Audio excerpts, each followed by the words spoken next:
So I thought I'd take you all with me today to one of my very favorite places to get plants, both for the garden, vegetable garden.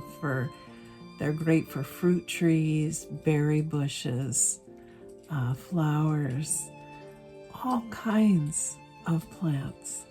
And it's just a delightful, wonderful farming place that I love to go, and it's called the Chimacum Corner Farmstand, or the Chimacum Corner Market as we commonly call it.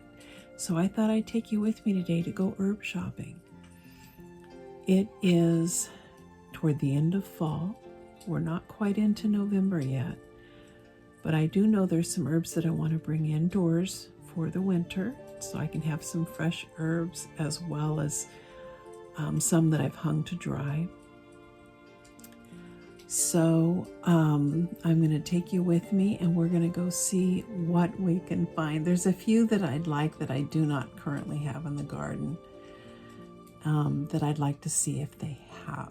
So let's go. Let's go on a trip to the market.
Let's take a look at what I brought home from the market. So first up, we've got some parsley, and this looks like Italian parsley. That's what I prefer to grow. I do have some of the other type that gets a bit curlier, but I love the size of Italian parsley. I can usually get it to grow a lot bigger than my basils, and it just provides a lot of foliage for me to make pesto with. I really make a good pesto out of this parsley, and I wish I could leave you a recipe, but I just eyeball it. I do it all, just via my taste buds and eyeballing it. And I make it with the basic pesto ingredients, the olive oil, the garlic. I put in Parmesan cheese and walnuts. So those are the ingredients if you want to try. The walnuts are much less expensive than the pine nuts. Because I can get it to grow more than the basil, it just seems to work better for me to do pesto. My neighbor makes a pesto from carrot greens, and she loves it. She makes a great pesto from that. So there are different things that pesto can be made from other than basil. Okay, next we have mint. Now this mint is called lime mint. I'm a great lover of mint teas throughout the colder months, especially during flu and cold season, because it's lovely and vaporous. It's good for the sinuses and chest. I've never had a lime mint before. I have spearmint and peppermint and just regular mint out in the garden. I have tons of it. But I've never had a lime mint. One other delicious mint that you can think about trying to look for that's great for winter teas is chocolate mint. Now, if that doesn't sound delectable, I don't know what does. Yum, yum. And it really does smell and taste like chocolate. It's quite amazing. Chocolate mint would be great for a Christmas drink. So here we're potting up some lime mint, bringing that inside. And some of these herbs, you'll notice as I'm potting them up that, you know, they're a little shabby. We kind of saw that when we were still back at the Chimacum Farmstand market, that it's end of the season, right? We're moving into November, so these are the last stragglers left of their herbs. But because of that, I got a lot of them 30 to 50% off, which is also very nice. So if you want to save some money on your herbs that you bring indoors, just wait till a little bit further in the fall. You can shop those discounts. Put a little soil in that pot. So next up we have winter savory. It smells incredible, this stuff. Oh, it's one of my favorite smells is savory, both summer and winter. Unlike summer savory, which is usually grown as an annual, winter savory is an evergreen herb. So much like thyme and oregano and mint, you know, you can cut it back and it will regrow itself. I've been looking for winter savory because I've mostly found summer savory in my particular area in Washington State. But I want the evergreenness of the winter savory. And its growth habit is very similar to thyme, kind of like a creeping thyme, which is another excellent herb to bring indoors for the winter, but I could not find any creeping thyme or creeping rosemary. So we've just got what we've got here. Just a quick note on the varieties of thyme and rosemary that are called creeping thyme and creeping rosemary. They're wonderful for potting up, having indoor potted versions of those two herbs because they're slow to grow and they grow in a creeping habit, sort of like a creeping Charlie or like this winter savory that you see there, rather than getting really big. So they're a great variety to bring indoors. Next, we have one of my all-time favorite plants. This is my sweet, darling bay leaf plant. My bay laurel leaf tree, actually. They can become quite large trees. And I've had this for a number of years. And you can see this little tiny pot that it's in and how tall and lanky it's gotten. So she's really ready for a new home. She needs a bigger pot.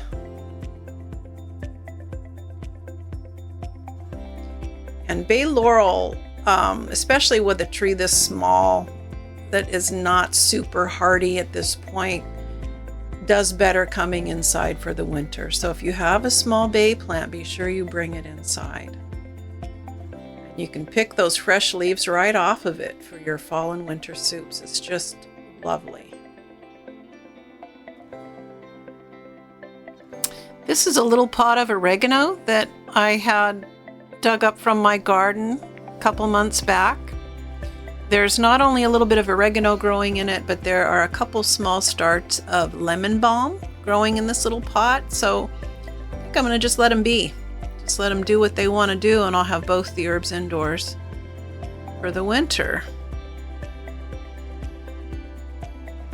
The oregano is pretty obvious what that would be wonderful for. It is also a wonderful antimicrobial, as is thyme.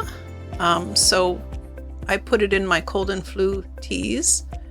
And the lemon balm is can be very relaxing. It can sometimes be in bedtime tea mixes. It smells wonderful, smells and tastes wonderful. It's easy to grow. I want to make a quick note about the fact that I'm using mostly clay pots for this. I have a great liking of clay for the herbs because they tend to not be very tolerant of overwatering.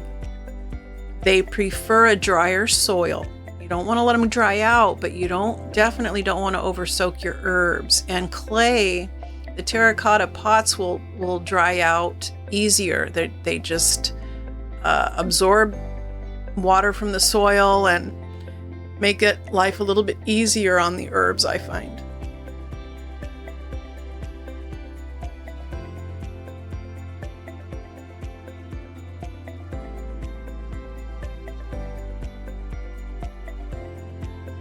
Okay, and finally we come to this lovely bundle of chives I've got here. I have huge bushels of chives, clumps of them growing all over my garden areas, my various areas outside. And I'm just going to take a little part of this big clump in this pot here and transfer it to a terracotta clay pot to bring inside.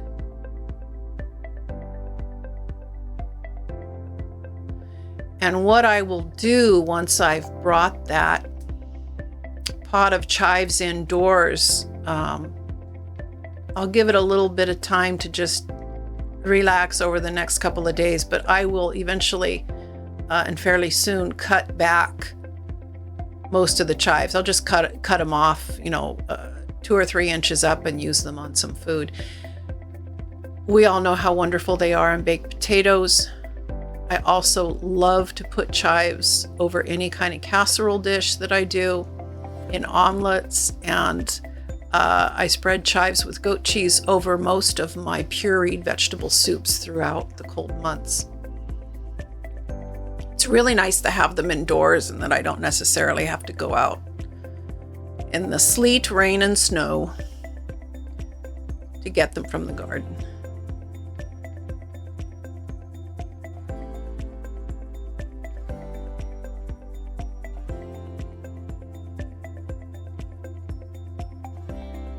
When you cut chives back, it's very similar to bunching onions. They really spread. Those of you who've grown chives before, you know what I'm talking about.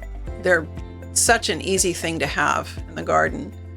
Those of you who haven't grown them before, believe it or not, when I cut back those greens on the chives, it will cause the chives to multiply and spread out until they're finally filling most of that pot.